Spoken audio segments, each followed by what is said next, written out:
Il est 6h45, Europe 1 vous répond, Thomas Soto. Avant, on devenait une vedette de la chanson en vendant des millions d'albums. C'était simple, c'était carré, mais c'était au siècle dernier, autant dire à la préhistoire, parce qu'aujourd'hui, tout a changé. Bonjour Antoine Gouifian. Bonjour. Vous êtes directeur marketing de Warner, label Warner Music France. Et honnêtement, j'ai eu envie de vous inviter ce matin à cause d'elle. C'est Adèle, phénoménale. En quelques jours, c'est quasiment 2 fois la population française qui est allée regarder son clip sur YouTube. Ça dit quoi de notre façon de consommer de la musique aujourd'hui ? Ça veut dire que la manière de consommer la musique a changé.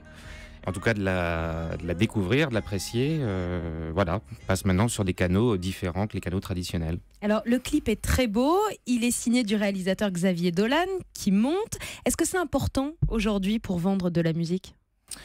Tout est important. On est sur une stratégie image, donc l'artiste en plus annonce la sortie de son nouvel album de manière un peu surprise. Personne s'y attendait. On met le single, le 45 tours à l'ancienne, on met le single sur Internet et l'album viendra dans quelques temps. Exactement, ça sort le 20 novembre. Voilà. Ça veut dire qu'il y a énormément de marketing, tout ça est extrêmement réfléchi. Je ne sais pas si on peut parler vraiment de marketing. Pour elle, c'est une manière de présenter sa musique de manière un peu originale avec les nouveaux usages. Si le clip avait dû être diffusé à la télé, sûrement qu'il aurait dû être un peu caviardé. On n'aurait pas pu le voir dans son intégralité. Et là, vous avez des dizaines de millions de personnes qui sont en mesure de le voir et de le revoir à leur convenance. Donc c'est absolument incroyable. On a une question de Julien Delajingue sur Twitter avec le hashtag un matin. Combien ça rapporte 100 millions de vues sur YouTube ?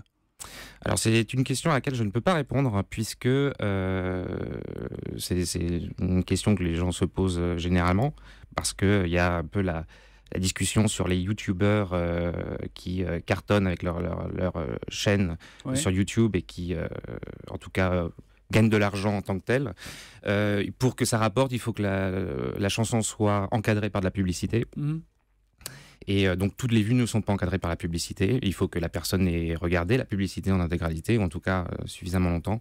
Donc je ne peux pas répondre. Dans ces cas-là, ça rapporte à la maison de disques, ça rapporte à l'artiste, au-delà du cas d'Adèle d'ailleurs, ça rapporte à l'artiste.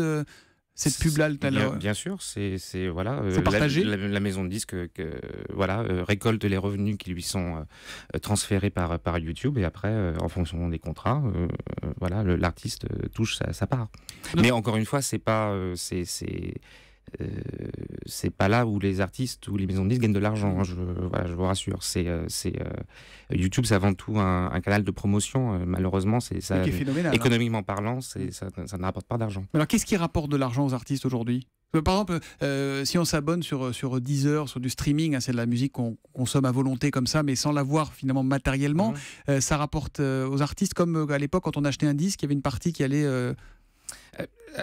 On est dans une révolution, je dirais la 4e révolution numérique de la musique. Maintenant, on paye non pas pour une possession, mais on paye pour un usage. Donc, on loue la musique en quelque sorte. Oui, en tout cas, pour pouvoir l'écouter à sa guise. Donc, on est sur une industrie qui est trop récente, enfin, sur une révolution qui est trop récente pour analyser. Donc, je sais qu'il y a la polémique qui enfle sur le fait que le streaming ne rapporterait pas assez d'argent aux artistes, et puis également aussi aux maisons de disques. Il faut regarder sur Taylor Swift, je crois, aux États-Unis, qui a refusé d'être sur une plateforme de streaming d'Apple, si je dis pas de bêtises, c'est ça ? Qui était sur, en tout cas, c'était sur Spotify.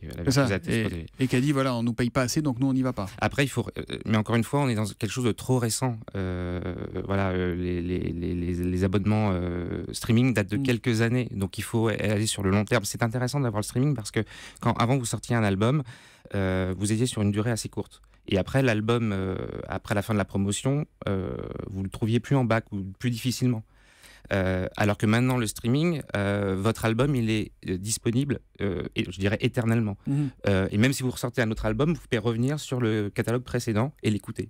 Mais vous, du coup, est-ce que ça change votre stratégie dans les maisons de disques ? Est-ce qu'on cherche toujours à construire des carrières ou plutôt à faire des coups qui marquent et puis on passe à d'autres artistes ? L'objectif d'un producteur de musique, ça reste de construire des carrières sur le long terme. C'est nous notre leitmotiv, c'est de construire des carrières d'artistes, des catalogues. Donc Donc, en tout cas, moi, le mot coût, je l'ai jamais utilisé ni entendu au sein du label dans lequel je travaille. Et en même temps, on voit des artistes qui tournent beaucoup, Johnny Hallyday, Stromae. Maintenant, on est vraiment obligé de faire beaucoup de concerts parce qu'on vend moins de disques, ou là, il n'y a pas de lien de cause à effet? Parce que derrière, l'économie a changé et qu'en effet, la musique enregistrée tend à baisser. Les revenus digitaux ne compensent pas entièrement cette baisse de marché physique. Et encore une fois, comme je vous le dis, il faut regarder sur la longueur. C'est-à-dire qu'en effet, le streaming vous permet d'exposer votre catalogue sur le long terme, et non pas sur des périodes très courtes comme l'était peut le CD physique. Antoine Gouifiane, on va terminer avec un petit top 50. Quels sont les artistes français qui marchent le mieux aujourd'hui? C'est qui le numéro 1? Alors, c'est un projet Corso Bezou qui est dédié à la Corse.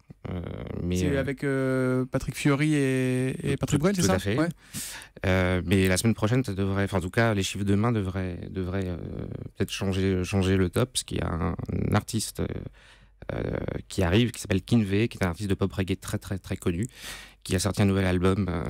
Donc Kinvey, c'est le truc qu'il faut connaître là, c'est le truc qui va cartonner à partir de... ça fait plusieurs fois qu'il cartonne, ça fait son 5e album. C'est ça, Kinvey?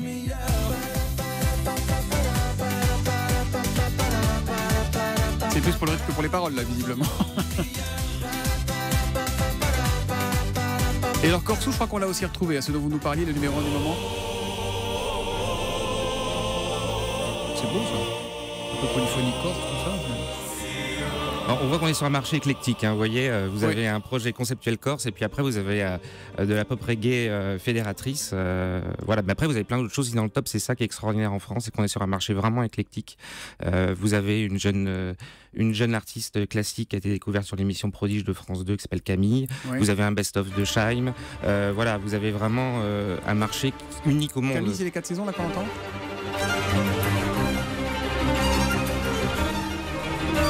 Et l'artiste qu'il faut aller écouter d'urgence sur YouTube pour être à la page à la prochaine Adèle, c'est qui? Je vous conseille d'aller écouter Inna Modja avec un single qui s'appelle Tombouctou. C'est un single assez engagé, mais toute la presse l'adore.